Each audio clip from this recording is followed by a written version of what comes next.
Hi friends, welcome back to my YouTube channel. അപ്പോൾ ഇന്നത്തെ video നമുക്ക് തംബ്നെയിൽ കണ്ടപ്പോൾ തന്നെ മനസ്സിലായെന്ന് വിചാരിക്കുന്നത്. നമുക്കപ്പോൾ ചിക്കൻ റെസിപ്പിയാണ് ഇന്നത്തെ വീഡിയോയിലൂടെ തയ്യാറാക്കുന്നത്. കുക്കർ ചിക്കനാണ് ഉണ്ടാക്കുന്നത്. അത് അമ്മ സ്റ്റൈലാണ് ഉണ്ടാക്കുന്നത്. വളരെ ഈസി ആയിട്ട് നമുക്ക് ഉണ്ടാക്കാൻ പറ്റുന്ന അടിപൊളിയായിട്ടുള്ള ചിക്കൻ റെസിപ്പിയാണ് ഇന്നത്തെ വീഡിയോയിലൂടെ ഷെയർ ചെയ്യണത്. അപ്പോൾ നമുക്ക് അധികം വൈകാതെ തന്നെ നമുക്ക് ഈ റെസിപ്പി എങ്ങനെ പ്രിപ്പയർ ചെയ്യണമെന്ന് നമുക്ക് നോക്കാം. ഫസ്റ്റ് നമ്മൾ കുറച്ച് ജീരകവും അതുപോലെ തന്നെ കുരുമുളകും പട്ടയൊക്കെ എടുത്തിട്ട് ജസ്റ്റ് ഒന്ന് ഇടിച്ചു കൊടുക്കുകയാണ് ചെയ്യുന്നത്. നമുക്ക് മിക്സിയിൽ അരയ്ക്കണമെങ്കിൽ അങ്ങനെ അരയ്ക്കാം, പക്ഷേ കുറച്ചും കൂടെ നമുക്ക് നാച്ചുറലായിട്ടുള്ള ടേസ്റ്റ് കിട്ടണമെങ്കിൽ ഇങ്ങനെ ചതച്ച് കൊടുത്താൽ മതി. പിന്നെ ഞാനിവിടെ എടുത്തിരിക്കുന്നത് ഒരു 1.5 സവാള എടുത്തിട്ടുണ്ട്. അതേപോലെ തന്നെ തക്കാളി, വെളുത്തുള്ളി, ഇഞ്ചി, അതേപോലെ തന്നെ കറിവേപ്പില, അതുപോലെ തന്നെ നമ്മുടെ പച്ചമുളകും എടുത്തിട്ടുണ്ട് കേട്ടോ. അപ്പോൾ ഇതൊക്കെ നമ്മുടെ ചിക്കൻ്റെ അളവനുസരിച്ചിട്ട് നമുക്ക് എടുക്കണം. അപ്പോൾ ബാക്കി നമുക്ക് ചതച്ച സാധനത്തിലോട്ട് നമുക്ക് നമ്മുടെ ഇഞ്ചിയും അതുപോലെ തന്നെ വെളുത്തുള്ളി ഇട്ടിട്ട് നന്നായിട്ട് ചതച്ച് കൊടുക്കാം. ചിലർക്ക് ഇങ്ങനെ ഇരിക്കുന്നത് അത്ര ഇഷ്ടപ്പെടത്തില്ല. അപ്പോൾ നമുക്ക് വേണമെങ്കിൽ മിക്സിയിൽ ഇതെല്ലാം കൂടി ഒരുമിച്ചിട്ടിട്ടൊന്ന് മിക്സിയിലൊന്ന് ഒരു പ്രാവശ്യം ഒന്ന് കറക്കിയെടുത്താൽ മതിയും. പക്ഷെ നമ്മൾ ചിക്കൻ കറിയൊക്കെ കഴിക്കുമ്പോഴേക്ക് ആ ഇഞ്ചിയുടെയൊക്കെ ഒരു ഇത് കിട്ടിയാൽ നമുക്കൊരു നാച്ചുറൽ ഫ്ലേവർ ഉള്ളൂ. അപ്പോൾ അതിന് വേണ്ടിയാണ് ഇങ്ങനെ ചെയ്യുന്നത്. ഇപ്പോൾ നമ്മൾ ഓൾറെഡി നമ്മുടെ അടുപ്പത്ത് നമ്മളൊരു പാൻ വെച്ചിട്ടുണ്ട്. ഈ പാനിനകത്ത് നമ്മൾ എണ്ണ ഒഴിച്ചിട്ടുണ്ട്. എണ്ണയിനകത്ത് നമ്മുടെ കറിവേപ്പിലയും അതേപോലെ തന്നെ നമ്മുടെ കറിവേപ്പിലയും പച്ചമുളകും കൂടി ഇട്ടിട്ട് നന്നായിട്ട് വഴറ്റുകയാണ് ആദ്യം ചെയ്യണത്. ഇതിൻ്റെ കളർ കണ്ടിട്ട് ആരും പേടിക്കുകയൊന്നും വേണ്ടിയിട്ട്. അപ്പോൾ ഇതിന് മുമ്പ് ഈ കറി ഉണ്ടാക്കുന്നതിന് മുമ്പ് ഞാൻ കുറച്ചെടുത്ത് വറുക്കാനായിട്ട് എടുത്തിട്ടുണ്ടായിരുന്നു ചിക്കൻ. അപ്പോൾ അത് ചിക്കൻ വറുത്തിട്ടുള്ള എണ്ണയുടെ ബാക്കിയാണുള്ളത്. അപ്പോൾ അത് കളയണ്ടല്ലോ എന്ന് ഓർത്തിട്ട് അതിൽ തന്നെയാണ് നമ്മൾ ഉണ്ടാക്കണത്. അപ്പോൾ അതിനകത്ത് കുറച്ച് ആദ്യം ഇതെടുത്തൊന്ന് വാട്ടുകയാണ് ചെയ്യണത്. അതിനുശേഷം നമ്മളിവിടെ ചതച്ച് വെച്ചിരിക്കുന്ന നമ്മുടെ ഇഞ്ചി വെളുത്തുള്ളി പേസ്റ്റ് ഉണ്ടല്ലോ, അത് നമ്മുടെ മസാലയ്ക്കുള്ള പേസ്റ്റ് നമ്മൾ ആദ്യം ഉണ്ടാക്കിയില്ലേ, അത് ഇതിലേക്ക് നമ്മൾ ഇട്ട് കൊടുക്കുകയാണ് ചെയ്യണത്. ഇനി അടുത്ത് നമ്മൾ ഇതെല്ലാം കൂടി ഇട്ട് നന്നായിട്ട് വഴറ്റി കൊടുക്കുകയാണ്. ഇതിൻ്റെ പച്ചമണമൊക്കെ മാറണ വരെ നമ്മൾ നന്നായിട്ട് വഴറ്റി കൊടുത്തതിന് ശേഷമാണ് നമ്മൾ അടുത്ത ഇൻഗ്രീഡിയൻസ് ഒക്കെ നമ്മൾ ആഡ് ചെയ്ത് കൊടുക്കുന്നത്. അപ്പോൾ നന്നായിട്ട് ഇതുപോലെ നമ്മൾ ഇപ്പോൾ നോൺ സ്റ്റിക്കിൻ്റെ പാത്രം ആയതുകൊണ്ട് അടി പിടിക്കില്ല.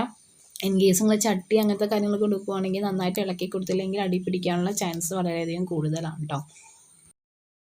അതിലായിട്ട് നമ്മൾ അരിഞ്ഞു വെച്ചിരിക്കുന്ന 1.5 സവാളയാണിത്. അത് നമുക്ക് ഇതിനകത്തേക്ക് ആഡ് ചെയ്ത് കൊടുത്തിട്ട് നന്നായിട്ട് വഴറ്റിയെടുക്കണം.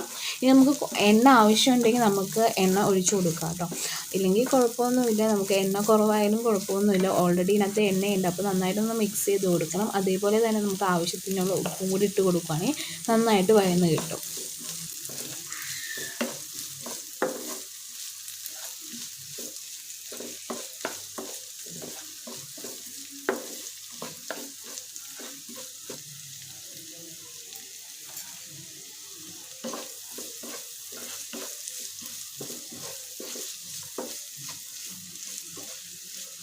ഇപ്പോൾ സവാള ഓൾറെഡി നമ്മൾ വഴന്ന് വന്നിട്ടുണ്ട്. ഇനി നമുക്ക് ഇതിനകത്തേക്ക് മസാലാസ് ആഡ് ചെയ്ത് കൊടുക്കാം. അപ്പോൾ ഇത് ഡബിൾ ഹോൾസിൻ്റെ ചിക്കൻ മസാല ആയിട്ട് ആഡ് ചെയ്ത് കൊടുക്കുന്നത്.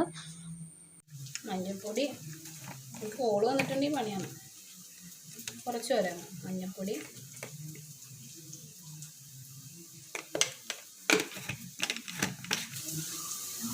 മല്ലിപ്പൊടി, കുരുമുളക് പൊടി,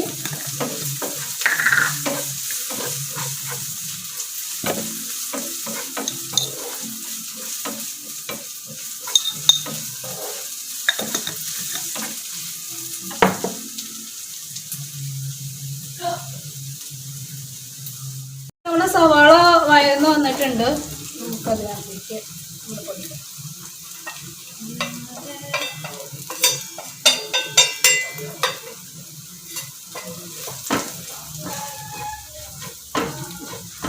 നന്നായിട്ട് പച്ചമണം മാറുന്നവരെ നന്നായിട്ട് നമുക്ക് എണ്ണ കൊടുക്കണം.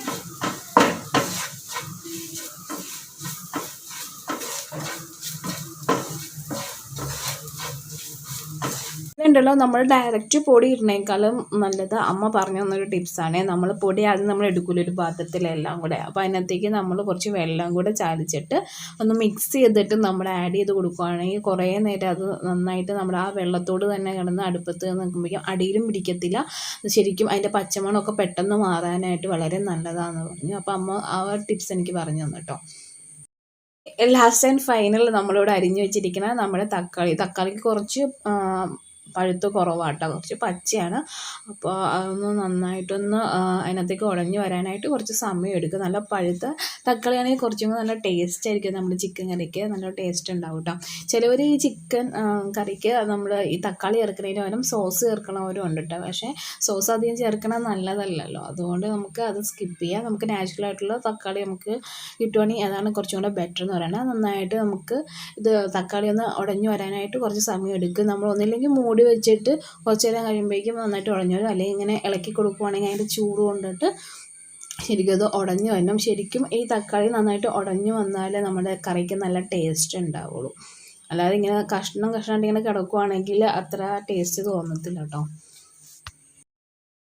അപ്പോൾ ഇനി നമുക്ക് നമ്മുടെ മസാലക്കൂട്ട് നമ്മൾ റെഡിയാക്കി വെച്ചിട്ടുണ്ട്. ഇനി അടുത്ത് നമ്മൾ ചിക്കൻ കുക്കറിലാണ് ഉണ്ടാക്കാൻ പോകുന്നത്. അപ്പോൾ കുക്കർ ഓൾറെഡി നമ്മൾ വാഷ് ചെയ്ത് കഴിഞ്ഞിട്ടുണ്ട്. അതേപോലെ തന്നെ ചിക്കൻ ഓൾറെഡി നമ്മൾ കഴുകി വെള്ളം പോകാൻ വേണ്ടി വെച്ചേക്കുവാണ്. അപ്പോൾ വിനാഗിരി ഇട്ട് കഴുകുകയാണെങ്കിൽ കുറച്ചുകൂടെ നല്ലതായിട്ട് നമ്മൾ ചിക്കൻ, അതുപോലെ ചിക്കൻ കഴുകുമ്പോഴേക്കും നന്നായിട്ട് തന്നെ ക്ലീൻ ചെയ്യാനായിട്ട് മാക്സിമം ശ്രദ്ധിക്കണം. അതിലുടായ്പ് കാണിക്കരുത് കേട്ടോ. കഴുകി വെച്ചിരിക്കുന്ന ചിക്കൻ നമ്മൾ ഓരോന്നായിട്ട് ഇതിനകത്തേക്ക് ഇട്ട് കൊടുക്കുകയാണ് ചെയ്യുന്നത്. അത് കഴിഞ്ഞിട്ട് നമ്മൾ വെച്ചിരിക്കുന്ന നമ്മുടെ മസാലയും കൂടെ അതിനകത്തേക്ക് ഇട്ടിട്ട് നന്നായിട്ട് മിക്സ് ചെയ്ത് കൊടുക്കണം.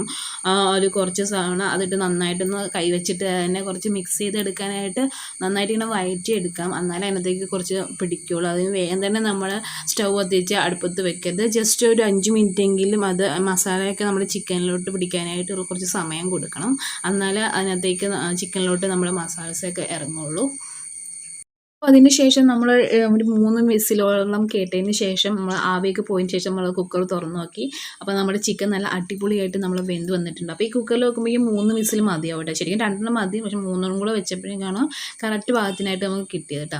അപ്പോൾ അത് വളരെ എളുപ്പത്തിന് ചാറും അത്യാവശ്യത്തിന് മാത്രമേ ഉള്ളൂ. അങ്ങനെ വലിയ ഗ്രേവിയും കാര്യങ്ങളൊന്നുമില്ല. നമ്മൾ വാട്ടർ ആഡ് ചെയ്ത് കൊടുത്തില്ല, ആകെ ചിക്കനുള്ള വെള്ളം മാത്രമേ ഉള്ളൂ കേട്ടോ. അതുകൊണ്ട് തന്നെ ആവശ്യത്തിന് വെള്ളം നമുക്ക് ചാറായിട്ട് നമുക്ക് കിട്ടുകയും ചെയ്തു. അതുപോലെ തന്നെ കഷ്ണങ്ങളൊക്കെ നന്നായിട്ട് വെന്തിട്ടുണ്ട്. മസാലസൊക്കെ നമ്മൾ ഒരു 5-10 മിനിറ്റോളം വെച്ചതിന് ശേഷമാണ് നമ്മൾ കുക്കറിൽ ഓണാക്കി വെച്ചത്. അതുകൊണ്ട് തന്നെ എല്ലാ മസാലകളും നന്നായിട്ട് പിടിച്ചിട്ടുണ്ട്. അപ്പോൾ നന്നായിട്ട് തന്നെ വന്നിട്ടുണ്ട്. അപ്പോൾ ഈ ഒരു കുക്കർ ചിക്കൻ നിങ്ങൾക്ക് എല്ലാവർക്കും ഇഷ്ടപ്പെട്ടെന്ന് തന്നെ വിചാരിക്കുന്നു. ഇഷ്ടപ്പെട്ടെങ്കിൽ ലൈക്ക് ചെയ്യുക, ഇഷ്ടപ്പെട്ടെങ്കിൽ ഡിസ്ലൈക്ക് ചെയ്യുക. അതുപോലെ തന്നെ സബ്സ്ക്രൈബ് ചെയ്യാത്തവരാണ് ഈ വീഡിയോ കാണണമെങ്കിൽ സബ്സ്ക്രൈബ് ചെയ്യുകയും കൂടി ചെയ്തിട്ട് സപ്പോർട്ട് ചെയ്യുക കേട്ടോ. അപ്പോൾ നമുക്ക് അടുത്ത വീഡിയോയിലൂടെ നമുക്ക് കാണാം. Okay, by.